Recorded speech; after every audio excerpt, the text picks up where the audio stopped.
தற்போது கிடைத்துள்ள அண்மை செய்தி. ஆடி உற்சவ திருவிழாவில் 5000த்திற்கும் மேற்பட்ட பக்தர்கள் பால்குடம் எடுத்து நேர்த்திக்கடன் செலுத்தி வருகிறார்கள். அண்மை செய்தியாக பார்த்துக் கொண்டிருக்கிறோம். கூடுதல் விவரங்களோடு இணைகிறார் செய்தியாளர் அருண். வணக்கம் அருண். பக்தர்களுடைய கூட்டம் எந்த அளவுக்கு காணப்படுகிறது? அவர்களுக்கான பாதுகாப்பு ஏற்பாடுகள் என்னென்ன செய்யப்பட்டிருக்கிறது? விவரங்கள் என்ன? வணக்கம்.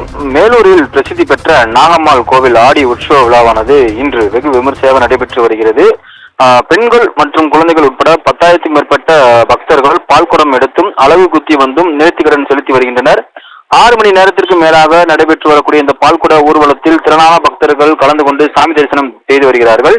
மதுரை மாவட்டம் மேலூர் செக்காடி பஜார் அருகே இருந்து இந்து சமய அறநிலையத்துறைக்கு சொந்தமான பிரசித்தி பெற்ற அருள்மிகு நாகம்மாள் கோவிலானது அமைந்திருக்கிறது. ஒவ்வொரு ஆண்டும் ஆடி மாதம் கடைசி செவ்வாய்க்கிழமை தொடங்கி 3 நாட்கள் ஆடி உற்சவ விழாவானது நடைபெற்று வருவது வழக்கம். இதனையொட்டி 60ஆம் ஆண்டு உற்சவ விழாவானது கடந்த 15 நாட்களுக்கு முன்பு கோவிலில் காப்பு கட்டுதலுடன் தொடங்கப்பட்டு விழாவின் முக்கிய நாளான இன்று காலை சக்தி கரகம் எடுத்தல், அதனைத் தொடர்ந்து காப்பு கட்டி விரதம் மேற்கொண்ட மேலூர் மற்றும் அதன் சுற்றுவட்டார பகுதியைச் சேர்ந்த பெண்கள் குழந்தைகள் உட்பட சுமார் 10,000க்கும் மேற்பட்ட பக்தர்கள் பால்குடம் எடுத்தும் அளவு குத்தியும் பறவை காவடி எடுத்தும் நேர்த்திக்கடன் செலுத்தி வழிபட்டு வருகின்றனர்.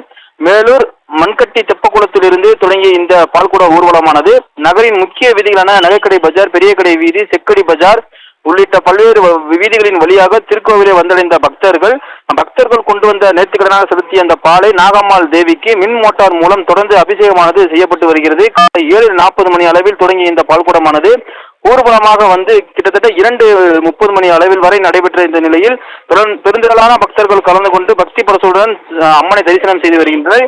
இதனைத் தொடர்ந்து நாளை 2ஆம் நாள் விழாவாக சுமார் 5,000க்கும் மேற்பட்ட பெண் பக்தர்கள் முளைப்பாரி எடுத்தல், பூத்தட்டு எடுத்தல் உள்ளிட்ட வீதிகள் பூத்தட்டு எடுத்து கோவிலில் இருந்து நகரின் முக்கிய வீதிகள் வழியாக ஊர்வலம் வருதல், நாளை மறுநாள் மஞ்சள் நீராட்டு விழாவும் நடைபெற இருக்கிறது. இந்த பால்குட உற்சவ விழாவை முன்னிட்டு மதுரை மேலூர் காவல் கண்காணிப்பாளர் வேல்முருகன் தலைமையில் 100க்கும் மேற்பட்ட போலீசார் காவல்துறையினர் பாதுகாப்பு பணியில் ஈடுபட்டிருக்கிறார்கள். மேலும் நகரின் முக்கிய பகுதிகளில் போக்குவரத்து மாற்றம் செய்யப்பட்டு தொடர்ந்து காவல்துறையினர் அசம்பாவிதம் எதுவும் நடைபெறாமல் இருப்பதற்காக கண்காணிக்கும் பணியில் ஈடுபட்டு வருகின்றனர். விவரங்களுக்கு நன்றி அருண்.